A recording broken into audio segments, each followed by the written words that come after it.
Une nyoka guys. Ine nyoka hiyo. Andiyadzokera sure. Ndafunga ndatomwa chitanda zvenyu. Yamanya chaizvo nyoka hiyo. Ndatoseka kuti sekutoti ndajera sangana nacho. Uri munhu andiwaikodoborwa nayo here nyoka hiyo. Chikazira ikola.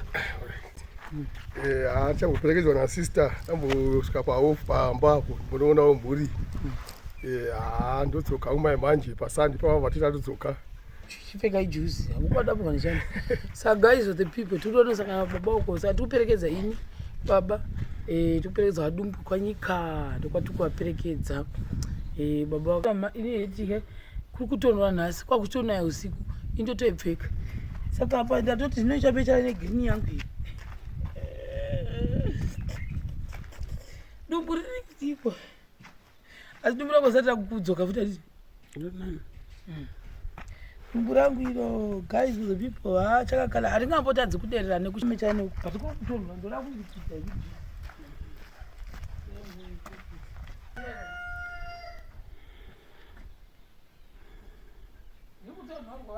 ndichazondobvisa hangu kana ndapinda mutaundi mapfeka juze vadini ini ndatoti kana kudarikidza neriri ndikutonhorwa isingaiti kwakutonaya zvekuno kutonaya mvura kukwanai nguvai ndizafamba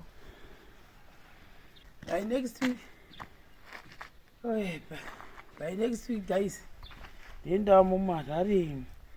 chakadzi rangu randakapiwa nemushemarine ndikezi rodziya zingaiti rinongonzi chakatokona chipatani nai chakadona chipatani chofanira kuti kachapa chandofanira kuvhara chakadona but anyway ndairikidza kedebu saka ndabudisa kumaokoko anozviona kuna anozviona imi ndimi matozviona imi ndimi vanhu vari panotozviona izvi ndikaiti nditamirirwa nababa nyimo idzi dzamukuona guys honaiwo guys the appetizing nyimo idzi dzirikudaswa mumasaga angu nyimo dziri apa pa ndatingi dzinosvika mugomo 7 dzamukuona dziri apa pa idzi hadzina masaga mugomo 7 iri apa pa zvimwe zvi50 zviri uko zvenyimo izvo hamozviona aya magufu aya honai guys total yetsvina yakabuda mukusefa hamozviona ndosapa tisoti pepe iprocess almost mugomo wakatozara kusefa chetoko then iwo yakunoku mukaya pano iyi yakanaka yakasefewa iyi neiyo mhunga yese izvi zviyo izvo masaga emhunga aya masaga akagadzirwa here tofanadzo idzi nyemba idzo enzungu idzo masaga ari emhunga guys apo I'm going somewhere ndichaona kwandikuenda ndikunovata somewhere then ndikuenda nemi uku what you are seeing it is igedhi iri pane zigedhi rakaiswa apa then hapasi kuvhurika door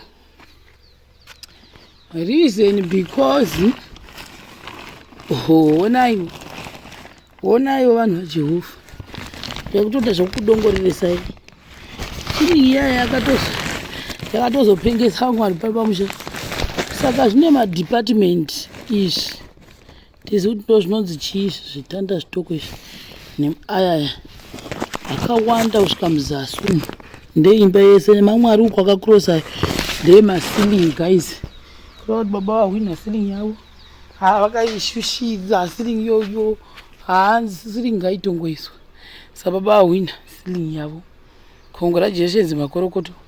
saka izvizvi baba vari kupi vari uko vadumbo vaenda kuoff mama vakambozorora vari umo in I'm going somewhere mwenyu tinotenda mashamari support yenyu irambe yakadero tirimuramba ingoshingiririra kuti tisimuke kubva patata vari tositenda maita basa tositenda aya mapfunda aya I have got so many blankets guys, ndakomaisa zvekutoti zveemergency because unabata apa kufamba apa patikukwara saka iri 1 2 3 nerimwe blanket iri muzasumo ndichawata mumota for 2 days then iro isecho rangu rine hembe then karipasa kandichaisa kuzovharavhara. Inini ndiri kumboenda somewhere chadzoka in 2 days time ndadzoka ndichakuradzai kwandendiri pakangoita chi-emergency then yekera tichipedza kudero ndikuona apa vozofanira kusaira gasi apo kuti zvinhu zvibude zvesvo kana zvichibvira. So pane ndakamirira someone kunoku from I think next week without failure zvikafamba zvakanaka kuna naMandi ndofanenge ndava muHarare. So everyone ndotanga nelist rangu rekutanga riya ratakatanga naro ranga ndisati ndapesa because ndakambonge ndafamba naro straight saka ndotanga nelist iroro ndotanga kupa vanhu velist rekutanga iroro ndoripedza ndochipinda kuna vanhu vakazopesera kubhadhara tichivapa zvinhu zvavo. Saka ni I think ndofunga ndakuradzai kuti nyimbo dzimwe dzitori pasi pada kuswa masaga ndo atisina ndoyani masaga yawo but nhasi handikwanisi kudzoka kuno for the past 2 days ndichisvika kumba kuno kuma 8 usiku. Saka pada nhasi rega ndinovatira ikoko because ndikuenda kusaidi kudhuze kumasvingo kunonzi kwaMazare kure nekunoko. So I'm gonna sleep there tonight maybe and tomorrow we'll see. Nhasi Thursday manheru mangwana Friday maybe ndogona kuvatirako ndodzoka Saturday ndakutanga kugadzira kuita zvokurongedza tichisona masaga ese kuti tigadzire kudzokera kuHarare. Ndio program yedu mamiriro yakaita kune vanhu vese vanenge vachitika ushironi uripi nezvinhu ndo mafambiro atichaita. This is my 3rd day ndichienda kwaMazare but for the past 2 days ndandichina ndichidzoka. Saka ndichina ndichidzoka kudero ndichisvika usiku dzingwa ma9 dzingwa machi cause ndaimanirana futi nemaparcels evanhu mamwe andada kutora kumba mamwe manyika mamwe masvingo aimozviona manje. So zvakazoita kuti ndinge inini ndichiyekera but anyway ndozodzoka background iri bridge iri guys vanhu vamadungu vanouya nekunanoziva vanoenda nekuabhasira vachibva kwanyika vanoriziva bridge iri ikaenda iritya asi vamwe vanotaura history vanoti bridge iri rakaiswa namaroma. I don't know how far true is that theory kutaura zvandakangoko sikaramba mamungezo zviri sei ndomamungezo I think zvana zvikudiridza ndochunja indinyangadza indichiwa kuti vananda unoshandira nari kutosve vamamuchiona vatodiridza mugadheni madungu vana padungu primary school. So anyway back to your story. Ndo zhira yekuti kana kukanaya amona last time I showed you that zhira yekuti unoenda nekwaguti mupanda wana the shortcut pane panguva magobeze pepe panoshevedza kana kwanaya. So what we do is tinoenda kuno kwanyika totenderera tene kwana Royi toya kuno kwanyika apa nhasi ndiri kukuratidzai tichibva nedivi rekwagutu. Saka apa ndosika vanhu vachizonzi vakandifunza nonzi muchakuende kupi ndiko kuti ndendabva Magutu handiti ndabva Magutu ndobva ndangosvika ndichipinda muno mubhikiti handi muno mandava madungu manje uko kuno kwatiri ndo kunonzi kwavaziki apo ndokwana vaziki ukokoko anoona kwaziki kare tichikura vaziki vaiva namakwai aiva akawanda kwete zvekuseka from what I remember. Then iyo Dungu primary school today I decided to show vanhu zvokwadi vamadungu vanopusha kwangwa. This is Dungu primary school and notion vakambopapinda paDungu primary school apa pakaiswa fence. Somebody told me that kuti apa pakaiswa fence nevana vakabheka vachidzidzapo kare. And also there's a clinic yapo paDungu but haisati yakushanda. I don't know kuti chatanga kushanda rini but yavepo clinic. Zvinoreva kuti vanhu vanenge vasingachaendi kwaZinatha clinic. I remember chikura na hindi second kati basi ndenge kwa sinata vanaito funga kuti pamwe amene kung'anga kwarinoenda nako guys vanachindiseka tiri kuprimary ndaigwadziwa mwoyo wangu mosviwa ndaibatikana zikamboti kuti kona anondisekerei ndichitaura kunzi kune kunonzi kwa zinata kumashops kune kunonzi zinata primary school kune kunotonzi zinata clinic saka vanhu vaindiseka asi zvizvi tichiri madungu zvamuona apa tiri kwadungu manje kare kwadungu kunoku kwainzi kwagori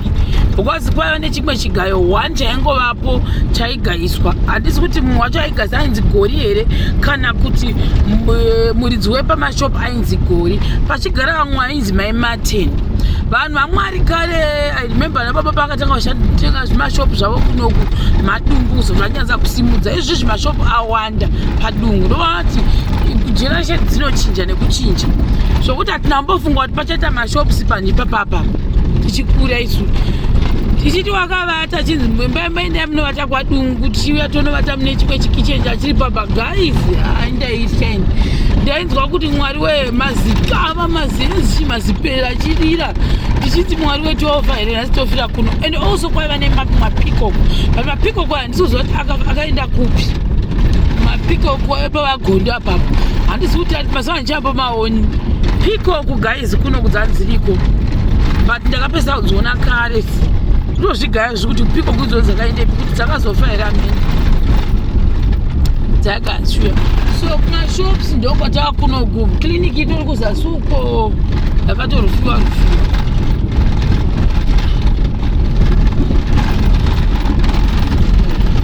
so kunoku ndokumashopu kwadungu kwatave like I told you guys kuti kwakunewo kushopu waliko nezvikwazara imwe ritova kwapi hama kuti munhu wacho uchadi dzimwe dziri uko idzo saka ndosendpost inenge yakanzi dungu primary mona mashopu sacho anosvika ukoko then kuno kuti ane chimwe chikwangwani chakanzi kamugoma so apo ndo pamashops pamwe apa tizi ndonga kutowedzera zvitinako wada kuita kuti pagokondinya I have no idea pane nguva pakadai papapo Kamungoma Liberation War Memorial 18 kilometers meaning kuti 18 kilometers from Patiri ose then kune kunonzi kwawafarova pasa kwawafarova kuseri kwechikomo icho wafarova uya wainzi unonyora maekera manewspaper here asingarefi pakanaka mbepapo guys but paseri pezvikomo izvo kwawafarova kwacho and also ndiri kufunga mani mamwe masene Champupuri ndo chimwe chinhu chakatoshata ichocho chinomuvha mota Champupuri chakambondihwere busa tiri kusati wekuchipinga kunzwa mota chiti hururu kutange chasimuka Champupuri cherudziko ichi avana ava atengi magrade 1 ECT vabuda na1 ava vakasira kubuda vamwe vakareba sekwa chinoita bhize kumwe kuti unonyakadzwa vanye especially maweekends aya maweekends vanhu vanouya kumwe zvakaisi au apa tinoita kusvika kwamubvumbi ndokwata kusvika pamubvumbi ndandafuseni mioyo yange yaitondikuita zvatosa was like why now why lingere so apa kare ndichikura papa nedzimba dzakawanda pano ipapapo hapasina vanhu vazhinji vanenge vakatama ipapapo ndichikura pane vanhu apapo handifungi kuti pachinenge na munhu I don't think so hapasina vanhu vose vakabva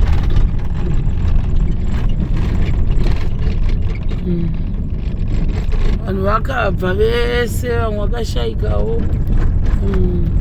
vakashayika vamwe vakatama vepamusha uyu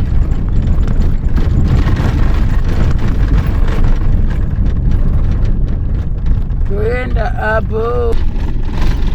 ndo pamwe pake padi cute guys bamba ipapa seke toilet yavo yakandinakira zingaiti yakandinakira toilet ine kastoneway kandinofarira look at this cute homestead uyo munhu guys unondirwadza kitchen iyo yakavakwa zvakanaka yavakwa zvakanaka kitchen iyoyo anambuda naona munhu achigarapo pati yakatosvika pakudonha I don't know kuti akaendepi munhu iyoyo ndinondirwadza kitchen iyoyo zingaiti inondirwadza utange yangu kozi yakabva yapfirirwa bati yadero anambuda naona munhu achigara kusvika yadonha inondirwadza zinamboiti haina ndinoti kurera nemo it's not mine I don't know how much that person spend kuvakaekera oneka cute house apo A cute butterfly. A cute taudo. Yabda zvakanaka. What? Masvingo, don't worry, I'm with you. Masvingo ini gokwe, I'm with you in the spirit of realm. Actually, nhasi ndatomboti ndikuinda kwandiri kuinda kabva ndoda kutombotenderera nemuduma. Eri apo ndo panonzi pamudhumeni.